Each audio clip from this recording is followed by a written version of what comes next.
Siamo sempre con Claudio Cannella della Caritas. Le avevo fatto un po' questa provocazione. Può essere anche un fattore educativo diverso? Cosa risulta a voi concretamente e quali sono le persone che soffrono il disagio maggiormente, quindi a rischio anche di non saper gestire la propria... Sì, allora, in primis, e lì noi siamo stati come interlocutori primari e sono gli extracomunitari che sono arrivati in Italia e che non erano preparati a questo tipo di mondo e quindi sono stati i primi interlocutori per noi del microcredito. Però dopo abbiamo visto via via crescere gli italiani nel tempo, per cui oggi possiamo dire che siamo un 50-50 fra interlocutori richiedenti che arrivano da noi. Perché i primi si sono approcciati a questo mondo e erano vergini per certi aspetti dal mondo dei consumi, di questa, e anche loro ne hanno approfittato e hanno fatto i loro errori. E in questo senso anche le persone, come diceva lei, dai 35 ai 45 anni, perché con minore esperienza, quindi hanno vissuto con un mondo buono, diciamo, il reddito, la famiglia che li sosteneva, eccetera. Le persone invece dai 55 ai 65 anni sono meno presenti perché hanno, come diceva lei, la loro esperienza maturata in anni di crescita, ma su una base invece, come dicevo prima, di risparmio. Quindi si pensava prima a pagare l'affitto, alle bollette e dopo eventualmente mi compravo la macchina. Ecco, questo pensavo a far studiare i figli e dopo facevo altre cose. E anche lì però c'è una frangia di rischio. Chi non ha la casa, chi si trova ancora con la casa in affitto agli affitti da 500-600 euro e con il reddito che si è limitato per la pensione, e dopo chi purtroppo oggi c'è anche in quell'età molti il problema del gioco. Quindi il gioco ricorre come trade union del disagio, nel Esattamente, fenomeno per me di... sì, io ho visto persone pensionati che si mangiano tutta la pensione e si sono indebitate e la pensione non basta più a pagare le rate di prestiti che hanno fatto e mettono, qualcuno era arrivato a mettere a rischio la casa. E sto Ma ci parlando di sono delle pensionati. percentuali, siccome appunto lei è l'ennesima persona con cui parliamo di questo, e anche l'altro giorno abbiamo avuto un'associazione di consumatori che ha puntato l'accento su questi progetti, insomma è un'epidemia, una pandemia praticamente. Certo. Ci sono dei numeri che fanno capire a che livello siamo oppure è un qualcosa di talmente ancora nell'ambito che non si riesce neanche a No, diagnosticare? io adesso non ho numeri precisi su questo, però nella mia esperienza degli ultimi, io faccio volontariato in questo ambito da un 4-5 anni, però ho visto aumentare le persone che arrivano a noi con il problema che raschiando il problema del gioco. E non sono solo non sono giovani, perché da noi non sono ancora arrivati i giovani. Fortuna? Quindi arrivano le persone di una certa età. Ricordo la casalinga, ricordo la vedova che faceva servizi di pulizia con un figlio disabile e che alla fine ha dichiarato che i suoi debiti arrivavano da questo. Ricordo il pensionato da molto tempo di ente pubblico che era venuto per avere un aiuto per pagare le spese condominiali, per pagare un po' di rate arretrate e anche lì analizzando, perché noi andiamo a analizzare i motivi dell'indebitamento delle situazioni e non quadravano abbiamo impostato un'operazione con Fondazione Antiusura Tovini, però non eravamo completamente convinti della situazione, a forza di dialoghi, di contatti, eccetera, alla fine in una telefonata, perché eravamo arrivati a scambiarci il numero di telefono personale, e mi ha confessato che quello che io sostenevo da tempo era vero, al che qual è stata la soluzione?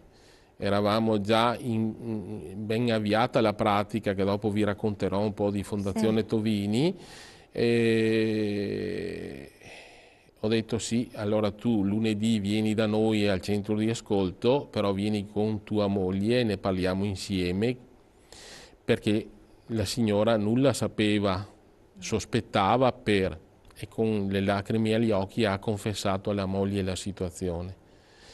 Mamma mia. Abbiamo risolto, però abbiamo risolto come? Chiedendo la collaborazione del CERT, perché presso il CERT di Padova esiste un reparto per la ludopatia. Ci sono dei psicologi che fanno attività di gruppo e allora noi abbiamo concordato con il CERT in maniera riservata, abbiamo mandato marito e moglie, hanno iniziato un percorso che lo stanno portando avanti, è verso la fine sostanzialmente e la persona ogni tanto mi manda il messaggio ringraziandomi di questo aiuto che gli abbiamo dato, perché nel contempo abbiamo sistemato la sua posizione finanziaria. Ah, quindi anche un bel risultato conseguito, insomma. Abbiamo sistemato la sua posizione finanziaria perché aveva debiti arretrati con finanziarie che abbiamo negoziato e chiuso a saldo e stralcio, abbiamo rifatto un finanziamento ai nostri tassi e alle nostre condizioni. Ecco, in quella situazione, io le posso dire, c'era a rischio la famiglia, perché questi avevano una casa, avevano due figli disoccupati, ma il padre non dialogava più con un figlio.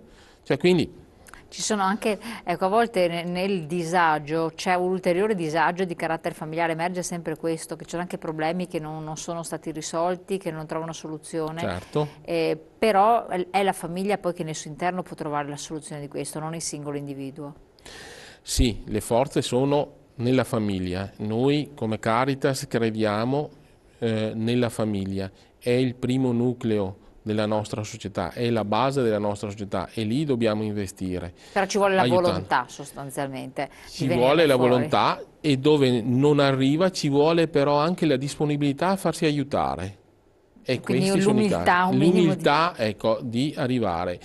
E in queste situazioni Caritas è presente, vuole essere presente. Lo è anche in altri mondi, dopo magari ne accenneremo con altre situazioni. Io non posso parlare, non sono l'esperto di Caritas, No, sono ma ne abbiamo anche volontario, parlato ecco, altre volte, poi ecco, magari lo sanno. appunto, ecco, Questa magari no, la cosa particolare è che molte volte non, sono poche le persone che sono a conoscenza che effettivamente un'entità come Caritas si occupa anche del discorso del credito, per esempio. certo, Cioè, di questo è anche significativo, perché tanti dicono vai alla Caritas perché ti può dare il pasto la della busta mensa, gli esatto, ecco. abiti e quant'altro, insomma cose molto pragmatiche e immediate, non un'elaborazione più importante di un disagio di vita che riguarda gli aspetti economici, che ti può agevolare anche a risolvere problemi di situazioni debitorie, esposizioni importanti, lavorando sul microcredito, su finanziamenti, eccetera, il tutto però molto ponderato, cioè uno non pensa che ci siano anche dei sistemi di questo tipo. Siccome è legato a questo aspetto qui, purtroppo c'è anche quello dell'usura, Sì. che è un'altra piaga importantissima, e tante volte se ne parla, però Vabbè. vabbè, anche di questo lei si occupa. Sì, il passaggio è stato da microcredito e Fondazione Antiusura Beato Giuseppe Tovini, sede a Verona, nata in diocesi di Verona sulla buona volontà di Monsignor Agnolini, un prete novantenne che ancora partecipa alle nostre riunioni di Verona, molto, molto attivo e molto attento. Nasce nel 1999 in diocesi di Verona per dare soccorso finanziario e morale a persone in difficoltà a rischio usura. Aderisce, opera con soli volontari, siamo circa una settantina. Io sono stato chiamato a far parte anche del consiglio di amministrazione da un paio d'anni. fa parte della Consulta Nazionale Antiusura ed è stata riconosciuta fra le 23 fondazioni antiusura dal Ministero dell'Economia per essere ammessa ai finanziamenti della legge 108 sull'usura, articolo 15 antiusura, quindi prevenzione all'usura. È un po' il microcredito, perché anche come Fondazione Tovini facciamo un microcredito. Partiamo da finanziamenti di piccolo importo da 1.000 euro fino a finanziamenti massimi di 30.000 euro. Abbiamo convenzioni con oltre 20 banche, siamo riconosciuti dal Ministero dell'Economia ad operare su tutto il Veneto e la provincia di Brescia. Quindi abbiamo una quarantina di centri di ascolto, in particolare in provincia di Verona, dove è nata e dove si è sviluppata, ma anche in provincia di Padova, adesso con il nostro centro di ascolto di Padova, di Rovigo, di Chioggia, di Venezia, e sta sviluppando ora bene la provincia di Vicenza in collaborazione con la Caritas locale.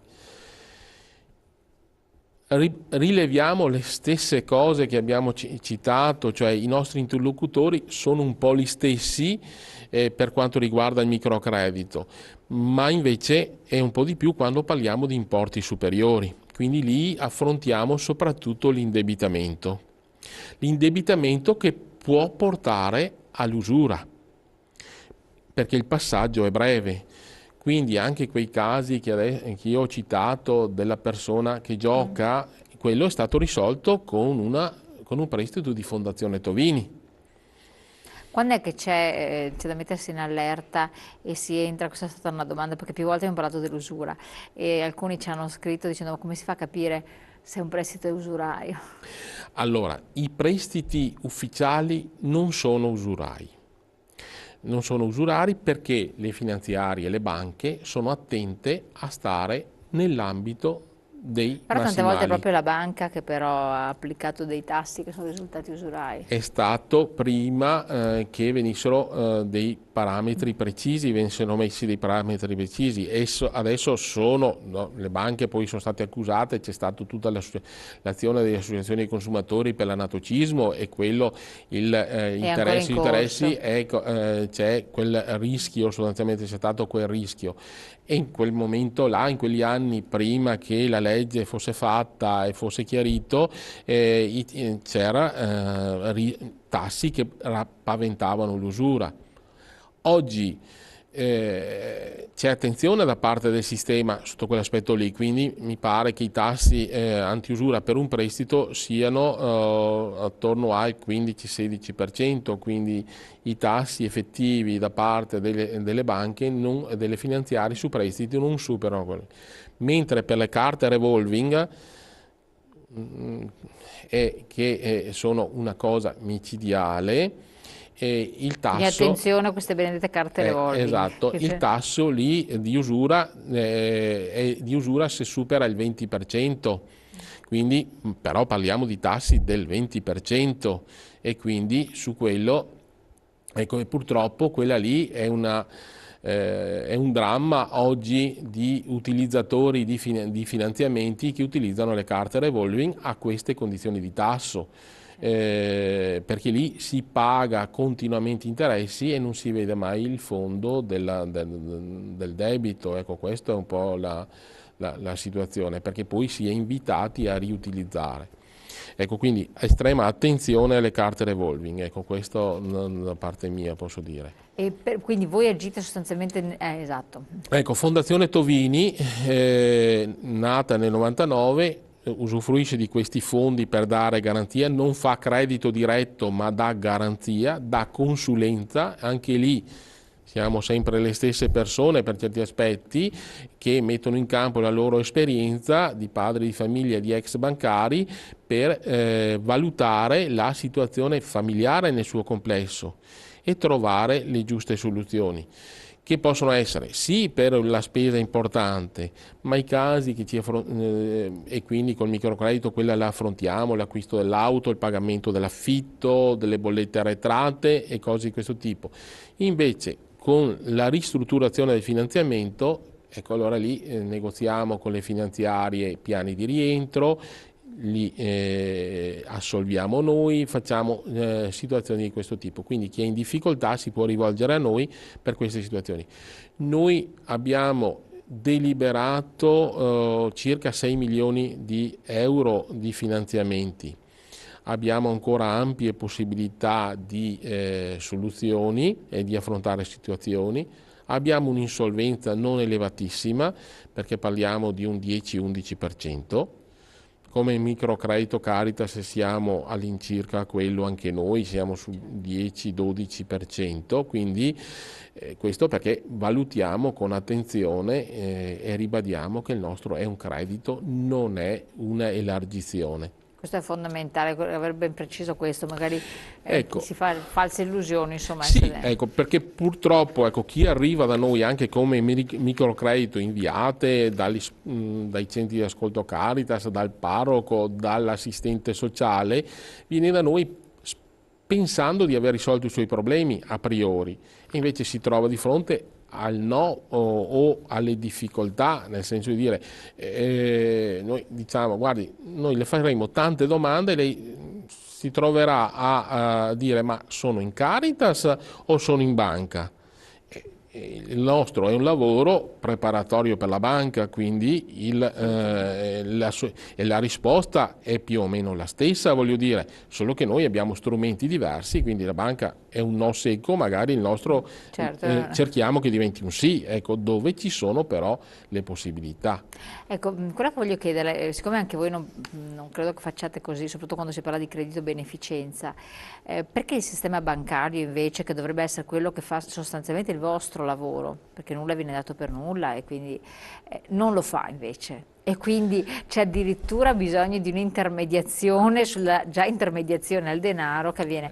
È questo che sconvolge. Ne abbiamo parlato anche l'altro giorno con degli imprenditori, rappresentanti di categoria. Il problema grossissimo per crescere è il fatto che, soprattutto quando si parla di attività di produzione, deve essere dato credito. Le banche sembrano invece essere quelle più reticenti a esporsi, quando dovrebbero essere quelle che invece, visto che sono copertissime, fanno il passo. Perché ci deve essere questa intermediazione sull'intermediazione? Allora, partiamo dagli ultimi anni, da tutte le insolvenze che ci sono state. La facilità di credito che citavo prima ha portato poi a situazioni di grossi default, grosse situazioni e grosse perdite, grandi sofferenze del sistema bancario. Che però è una colpa stessa della banca, perché è stata la banca la prima a aprire con facilità perché ci guadagnava, no? Con interessi di un certo tipo, quindi Sì, non certo l'ha fatto per c'è stato beneficenza. anche lì l'errore, diciamo, ecco, delle banche. Io in parte partecipavo a quegli errori, visto che lavoravo ancora fino al 2008 e lì c'è stato un periodo dove il dare credito era abbastanza facile, soprattutto anche nel mondo delle famiglie o nel mondo dell'edilizia, per esempio, dove si è spinto molto a sostenere iniziative immobiliari che col crollo del mercato immobiliare poi le sofferenze sono Certo. sui conti delle banche. Ecco, lì è stata il grosso gap che è avvenuto e adesso si sta restringendo molto, si è restretto molto nelle concessioni di credito. Non conosco completamente il mondo delle imprese ormai perché ne sono fuori, però anche lì a ogni segnale si è stretto di più e anche nel mondo delle famiglie, quindi i mutui c'è stato per esempio prima la corsa che si è arrivati a dare il 120% del valore di acquisto della casa perché si pagavano le spese del notaio, le spese Certo. dell'agenzia e quello lì è stato uno dei momenti deleteri del sistema secondo me, soprattutto nei privati. Adesso dopo si è restritto che non si dava più mutuo a nessuno. Adesso vedo delle riaperture in questo senso, qualcosa si sta muovendo, la pubblicità ancora comincia a muoversi qualcosa, quindi vuol dire che un po' di mutui, però si è tornati a concessioni ante boom, quindi quando si parlava, quando io avevo un po' i capelli più neri di adesso e quando si concedeva il mutuo al 70, al 60, 70% del valore di acquisto. Quindi tu vuoi acquistarti la casa, ci devi mettere del tuo e io ci metto il resto. Ecco, cioè, quindi si chiede la firma di garanzia dei genitori, cioè il discorso famiglia, che un po' sulle concessioni facili si era perso, quindi per certi aspetti quindi è giustificato, anche se non del tutto, certe restrizioni. Ecco, infatti, perché certe restrizioni non sono effettivamente fuori luogo, mi stanno mettendo in difficoltà un po', Certo, anzi hanno bloccato tutto il sistema perché di fatto siamo in un'economia ferma, statica, tendente esatto. al ribasso, quindi c'è anche questa componente. Vorrei anche affrontare adesso con lei, però richiede un po' di tempo, il Fondo straordinario di solidarietà, che è un altro aspetto molto importante. Allora direi andiamo prima in pubblicità, pochi Sì, secondi, torniamo e apriamo quest'altro versante che è molto interessante, sì. pubblicità.